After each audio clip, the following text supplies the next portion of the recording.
I am Gayatri Kasotia, lecturer Electronics Department, Government RC Khaitan polytechnic college Jaipur.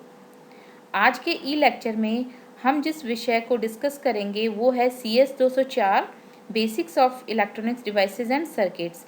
इसमें unit first है semiconductor and PN junction, जिसमें topic हमारा है drift and diffusion current. इस semiconductor and PN junction में हम पहले डिस्कस कर चुके हैं मटेरियल के बारे में। मटेरियल कितने प्रकार के होते हैं तो उसको पार्ट 1 में डिस्कस किया था। अब आज हम डिस्कस करेंगे इसका पार्ट 2। आज के जो कंटेंट्स है वो है drift current and diffusion current. तो हम देखते हैं ड्रिफ्ट और डिफ्यूज़न करंट क्या होती है। तो बेसिकली हम ये कहते हैं कि ये प्रोसेस है ड्रिफ्ट और डिफ्यूज़न। तो the two basic process which cause electron and holes to move in a semiconductor। किसी भी सेमीकंडक्टर में इलेक्ट्रॉन और होल्स के मूवमेंट का एक प्रोसेस है जिसे हम कहते हैं ड्रिफ्ट और डिफ्यूज़न। लेकिन वो कब होता है तो फर्स्ट स्टेप इज द या फर्स्ट प्रोसेस है drift which is the movement caused by the electric field. जब हम किसी सेमीकंडक्टर में इलेक्ट्रिक फील्ड से जो मूवमेंट प्राप्त करते हैं इलेक्ट्रॉन और होल्स का, वो जो होता है कहलाता है ड्रिफ्ट। और डिफ्यूज़न क्या होता है? Diffusion which is the flow caused by the variation in the concentration और दैट इज़ कंसंट्रेशन ग्रेडियंट। तो डिफ्यूज़न से हम ये समझते हैं किसी भी सेमीकंडक्टर में यदि डोपिंग की मात्रा कम और ज़्यादा की वजह से इलेक्ट्रॉन की कंसंट्रेशन में अंतर आता है, वेरिएशन आता है, किसी जगह पे इलेक्ट्रॉन ज़्यादा है किसी जगह कम है, तो उस वेरिएशन को कहते हैं कंसंट्रेशन ग्रेडियंट। तो जब ऐसा वेरिएशन होता है तो उस समय पे इलेक्ट्रॉन फ्लो करते हैं हाई कंसंट्रेशन से लो कंसंट्रेशन की तरफ, तो उस प्रोसेस को कहते हैं डिफ्यूज़न। तो ड्रिफ्ट और डिफ्यूज़न ये प्रोसेस है और इनसे जनरेट होने वाली करंट वो हमारी ड्रिफ्ट करंट और डिफ्यूज़न करंट कहलाती है। तो इनको और आगे विस्तार से देखते हैं। फर्स्ट है drift current. Drift current can be defined as the charge carriers moves in a semiconductor because of the electric field। तो हम ये कहते हैं किसी भी सेमीकंडक्टर में यदि इलेक्ट्रिक फील्ड दिया जाता है तो उसकी वजह से चार्ज कैरियर मूव करते हैं, और चार्ज कैरियर मूव करते हैं तो उसकी वजह से प्रोड्यूस करंट वो कहलाती है drift current. There are two kinds of charge carrier in a semiconductor like holes and electrons। Once the voltage is applied to a semiconductor, then electrons moves toward the positive terminal of battery, whereas the holes travel toward the negative terminal of the battery। तो हम ये कहते हैं किसी भी semiconductor में दो type के चार्ज कैरियर होते हैं, होल्स एंड इलेक्ट्रॉन। अब यदि हम उसमें वोल्टेज अप्लाई करते हैं सेमीकंडक्टर के अक्रॉस, तो इलेक्ट्रॉन जैसा कि नेगेटिव आवेश होता है वो बैटरी के पॉजिटिव टर्मिनल की तरफ अट्रैक्ट होता है, एंड होल होता है जिसके ऊपर हमारा पॉजिटिव आवेश होता है तो वो बैटरी के नेगेटिव टर्मिनल की तरफ अट्रैक्ट होता है। Here holes are positively charged carrier whereas the electrons are negatively charged carrier, therefore the electrons attract by positive terminal of the battery whereas the holes attract by the negative terminal of the battery। तो ये जो electron holes है वो एक जो battery के terminal है उनकी तरफ अट्रैक्ट होते हैं, और उन अट्रैक्शन की वजह से वहाँ पे कैरियर का मूवमेंट हो रहा है, और मूवमेंट से क्या हमें एक करंट मिल रही है। So the charge carrier moves in the semiconductor and due to this produced current is called drift current. तो इस मूवमेंट की वजह से हमें जो करंट मिल रही है that is called the drift current. तो बेसिकली हम ये कह सकते हैं कि किसी भी सेमीकंडक्टर के अक्रॉस यदि वोल्टेज अप्लाई की जाती है तो इलेक्ट्रॉन होल्स को एक्स्ट्रा ड्रिफ्ट मिलती है, एक्स्ट्रा मूवमेंट मिलता है, उस वजह से जो प्रोड्यूस करंट है that is the drift current. इसको हम इस फिगर से देखें। फिगर है हमारा पी और एन टाइप सेमीकंडक्टर है। पी जिसको हम ये कहते हैं मेजोरिटी में होल्स होते हैं और कमी होती है इलेक्ट्रॉन्स की।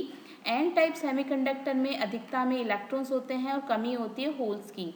तो जब पी और एन टाइप सेमीकंडक्टर को जॉइंट किया जाता है तो सबसे पहला प्रोसेस ये होता है वहाँ पे कैरियर की जो कंसंट्रेशन है वो इक्वल होने की होती है। एन में अधिक इलेक्ट्रॉन है वो पी की तरफ जाते हैं और पी में जो अधिक होल्स है वो एन की तरफ जाते हैं, और ये प्रोसेस तब तक होता है जब तक दोनों की इक्विलिब्रियम स्टेट नहीं आ जाती, दोनों में समान रूप से कैरियर फैल नहीं जाते हैं। तो ये जब प्रोसेस हो रहा होता है तो वो जंक्शन से होकर गुजरते हैं। तो जब एन में इलेक्ट्रॉन है, इलेक्ट्रॉन जब पी को देता है इलेक्ट्रॉन, तो उस पर जो आवेश आ जाता है वो पॉजिटिव आ जाता है, धनावेश आ जाता है। और जब होल्स है, वो होल्स इलेक्ट्रॉन, ये पी टाइप इलेक्ट्रॉन ग्रहण कर रहा है यानी ऋणी हो गया, तो यहाँ पे जो आवेश आता है जंक्शन के अराउंड वो नेगेटिव आवेश आ जाता है। अब हम ये जो रिकॉम्बिनेशन प्रोसेस है एक टाइम तक चलता है जब तक इक्वल स्टेज नहीं आ जाती है, बट एक सर्टेन टाइम के बाद में यहाँ पे एक डिप्लीशन लेयर क्रिएट हो जाती है। तो डिप्लीशन लेयर जो है वो हमारी नेगेटिव और पॉजिटिव आवेश से मिलके बनी होती है। तो हम यहाँ पे डिप्लीशन लेयर यहाँ देख रहे हैं। तो ये डिप्लीशन लेयर को हम ब्रेक करते हैं एक्सटर्नल वोल्टेज अप्लाई करके। तो पहले जब हम देख रहे थे जो प्रोसेस एन और पी में इलेक्ट्रॉन्स के मूवमेंट से हो रहा था उसे हम डिफ्यूज़न कहते हैं। तो इलेक्ट्रॉन एन से पी की तरफ जाते हैं तो वो हमारा इलेक्ट्रॉन डिफ्यूज़न कहलाता है, और हमारा होल्स जो है पी से एन की तरफ जाते हैं तो वो हमारा होल डिफ्यूज़न कहलाता है। तो ये प्रोसेस होने के बाद में एक्सटर्नली वोल्टेज की वजह से हमें ये इलेक्ट्रॉन जो है वो मूव करते हैं। तो इलेक्ट्रॉन का जो मूवमेंट है वो पी से एन की तरफ हो रहा है, जिसे हम इलेक्ट्रॉन ड्रिफ्ट कह रहे हैं। तो यहाँ पे इलेक्ट्रॉन का ड्रिफ्ट पी से एन की तरफ हो रहा है, whereas the whole drift is from N to P.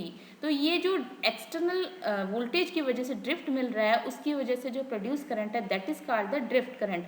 तो this is the overall process of the drift current. अब हम देखते हैं डिफ्यूज़न एंड डिफ्यूज़न करंट क्या होती है। The diffusion current can be defined as the flow of the charge carrier with a semiconductor travel from a higher concentration region to a lower concentration region, जिसे concentration gradient भी कहते हैं, in the absence of an applied voltage. हम ये कहते हैं कि जब हम कोई भी वोल्टेज अप्लाई नहीं करते हैं या वोल्टेज एब्सेंस होती है उस समय पे जो कैरियर में यदि हमारा वेरिएशन है तो हायर कंसंट्रेशन से लोअर कंसंट्रेशन की तरफ कैरियर का फ्लो होता है। उस फ्लो की वजह से प्रोड्यूस करंट जो कहलाती है वो हमारी डिफ्यूज़न करंट कहलाती है। तो जो कैरियर के कंसंट्रेशन में अंतर है उस चीज़ को हम कहते हैं कैरियर ग्रेडियंट, कंसंट्रेशन ग्रेडियंट यानी वेरिएशन है। तो कंसंट्रेशन ग्रेडियंट होगा तभी ये डिफ्यूज़न करंट प्रोड्यूस होगी। इसको दूसरे प्रकार से हम और डिफाइन कर सकते हैं। If the concentration gradient of charge carrier exists in a material, the carrier tend to move from region of higher concentration to the region of lower concentration. This process is called diffusion, and the electric current produced due to this process is known as diffusion current. यहाँ पे हम यही कह रहे हैं कि यदि concentration gradient वहाँ पे चार्ज कैरियर का एग्जिस्ट करता है किसी भी मटेरियल में, तो कैरियर्स की टेंडेंसी क्या होती है, वो ये होती है कि हायर कंसंट्रेशन रीजन से लोअर कंसंट्रेशन की तरफ मूव करते हैं। ये मूवमेंट का जो प्रोसेस है ये कहलाता है डिफ्यूज़न प्रोसेस, और इस डिफ्यूज़न के दौरान जो करंट प्रोड्यूस हो रही है that is called the diffusion current. तो ये जो हमारा डिफ्यूज़न करंट है बेसिकली हमारे जो कैरियर की सघनता है, इलेक्ट्रॉन एक जगह ज़्यादा एक जगह कम है, उस सघनता के अंतर की वजह से प्रोड्यूस होती है। अब इसमें जो हायर कंसंट्रेशन वो क्या है, a higher concentration region is nothing but where the number of electron present in the semiconductor. किसी भी सेमीकंडक्टर में नंबर ऑफ इलेक्ट्रॉन जहाँ ज़्यादा है उसे हम हायर कंसंट्रेशन रीजन कह रहे हैं। Similarly a lower concentration region is where the less number of electron present in the semiconductor. इसी प्रकार से लोअर कंसंट्रेशन रीजन वो रीजन है जहाँ पे इलेक्ट्रॉन्स की संख्या बहुत कम पाई जा रही है, तो वो हमारा लोअर कंसंट्रेशन रीजन होता है। The process of diffusion mainly occur when A semiconductor is doped non uniformly. तो ये डिफ्यूज़न का प्रोसेस तब होता है जब हम किसी भी सेमीकंडक्टर में डोपिंग जो है अनइवन करते हैं, नॉन यूनिफॉर्म करते हैं, यानी एक जगह ज़्यादा डोपिंग करिए एक जगह कम डोपिंग करिए, तो डोपिंग की मात्रा कम ज़्यादा या नॉन यूनिफॉर्म होने की वजह से हमें डिफ्यूज़न मिलता है, और डिफ्यूज़न के बाद में जो कैरियर का मोमेंट है उसकी वजह से हमें डिफ्यूज़न करंट मिलती है। तो इस प्रकार से हम डिफ्यूज़न और डिफ्यूज़न करंट को समझ सकते हैं। अब हम इस डायग्राम में देखें तो ये एक हमारा सेमीकंडक्टर मटेरियल है। सेमीकंडक्टर मटेरियल में हम ये देख रहे हैं कि यहाँ पे फर्स्ट फिगर जो है इसमें non uniform concentration of electron है। एक जगह इलेक्ट्रॉन की संख्या बहुत ज़्यादा है और दूसरे एरिया में इलेक्ट्रॉन की संख्या बहुत कम है। तो जिधर ज़्यादा है इलेक्ट्रॉन उसे कह रहे हैं हायर कंसंट्रेशन रीजन, और जहाँ इलेक्ट्रॉन की संख्या कम है उसे कह रहे हैं लोअर कंसंट्रेशन रीजन। जब हम इस प्रकार के मटेरियल को ज्वाइन करते हैं लोअर और हायर कंसंट्रेशन रीजन को, तो सबसे पहला स्टेप होता है डिफ्यूज़न ऑफ इलेक्ट्रॉन। इलेक्ट्रॉन जहाँ ज़्यादा है वो कम स्पेस की जगह, कम इलेक्ट्रॉन की जगह वो मूव करते हैं। तो ये जो प्रोसेस है हायर से लोअर की तरफ जाने का, that is called the diffusion. और ये जो प्रोसेस है ये कब तक होगा? ये जब तक होगा जब तक पूरे मटेरियल में एक जैसे एक यूनिफॉर्म कंसंट्रेशन नहीं आ जाती इलेक्ट्रॉन की। तो जब ये पूरा डिफ्यूज़न हो जाता है उसके बाद इलेक्ट्रॉन हर जगह इक्वल या यूनिफॉर्म तरीके से सेट हो जाते हैं। तो this process is known as diffusion, and in duration of diffusion the produced current is called the diffusion current। तो ये हमारा डायग्राम हमारा डिफ्यूज़न करंट और डिफ्यूज़न को शो करता है। अब हम यदि डिफरेंस देखें ड्रिफ्ट करंट और डिफ्यूज़न करंट के बीच, तो हम डिफरेंस क्या देखते हैं? तो ड्रिफ्ट करंट का फर्स्ट जो है point, that is the movement of the charge carrier is because of the applied electric field is known as drift current. तो हम ये कहते हैं ड्रिफ्ट करंट क्या होती है?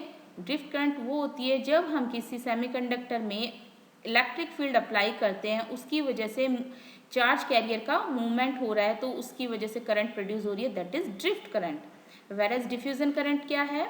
The diffusion current can B occurred because of the diffusion in charge carrier. तो हम यहाँ कहते हैं कि कैरियर की कंसंट्रेशन में यदि अंतर है, उसकी वजह से जो इलेक्ट्रॉन डिफ्यूज़ हो रहे हैं, तो उसके बाद डिफ्यूज़ से हमें जो करंट मिल रही है, that is called the diffusion current, और ये ओवरऑल चार्ज कैरियर के डिफ्यूज़न से ही हमें मिल रही है। सेकेंड पॉइंट है ड्रिफ्ट करंट का, it required electrical energy for the process of diffusion current. तो ड्रिफ्ट करंट के लिए हमें एक्सटर्नल इलेक्ट्रिकल एनर्जी रिक्वायर्ड होती है, तब हमें ड्रिफ्ट करंट मिलती है। डिफ्यूज़न करंट में किसी भी प्रकार की एक्सटर्नल एनर्जी रिक्वायर्ड नहीं है, तो ये हमारा सेकेंड पॉइंट हो गया। थर्ड पॉइंट है this current obeys Ohm's law. Drift current Ohm's law को फॉलो करती है और डिफ्यूज़न करंट फिक्स लॉ को ओबे करती है या फॉलो करती है। ड्रिफ्ट करंट का फोर्थ पॉइंट है the direction of the charge carrier in the semiconductor is reverse to each other. तो इसमें जो हमारी जो डायरेक्शन है चार्ज कैरियर को एक दूसरे के अपोजिट होती है। Whereas diffusion current में for charge carrier the density of diffusion are reverse in symbol to each other। यहाँ पे हम डेंसिटी की बात करते हैं, कैरियर कंसंट्रेशन की बात करते हैं कि कंसंट्रेशन क्या है, तो यहाँ पे कैरियर कंसंट्रेशन की जो डायरेक्शन है वो एक दूसरे के अपोजिट होती है। नेक्स्ट पॉइंट है the direction of the drift current as well as the electric field will be the same. इसमें जो ड्रिफ्ट करंट की डायरेक्शन है और इलेक्ट्रिक फील्ड की डायरेक्शन है वो सेम भी हो सकती है। और इसमें डिफ्यूज़न करंट में the direction of this current can be decided by the concentration of the carrier slope. तो इसमें जो डिफ्यूज़न करंट की डायरेक्शन है वो बेसिकली कैरियर स्लोप की कंसंट्रेशन से डिसाइड होती है। नेक्स्ट है it depends on the permittivity. ये परमिटिविटी मटेरियल की परमिटिविटी पे डिपेंड करता है। It independent of permittivity. Diffusion current permittivity पे डिपेंड नहीं करती है। The direction of this current mainly depends on the polarity of the applied electric field। तो ड्रिफ्ट करंट की जो डायरेक्शन है वो बेसिकली जो इलेक्ट्रिक फील्ड अप्लाई करते हैं उस पर डिपेंड करती है, उसकी पॉलरिटी पे डिपेंड करती है। जबकि डिफ्यूज़न करंट के बारे में हम कहें the direction of this current mainly depends on the charge with the concentration of carrier. तो यहाँ पे डिफ्यूज़न करंट की जो डायरेक्शन है वो चार्ज कैरियर की कंसंट्रेशन पे ही डिपेंड करती है कि वो कहाँ ज़्यादा था, उसके अकॉर्डिंग यहाँ पे डायरेक्शन निर्धारित होती है। तो इस प्रकार से हम कुछ ड्रिफ्ट करंट और डिफ्यूज़न करंट के अंतर। Thank you.